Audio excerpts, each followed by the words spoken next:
I would like to show you how to mix a lively skin tone in painting portrait with watercolor.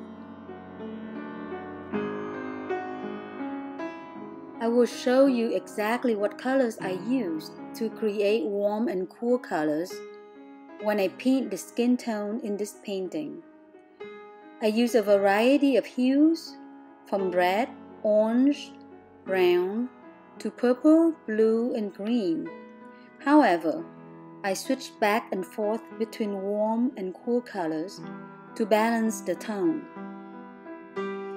When the tones of colors are balanced, the skin tone looks bright and translucent, not grayish and dull or too pasty and heavy.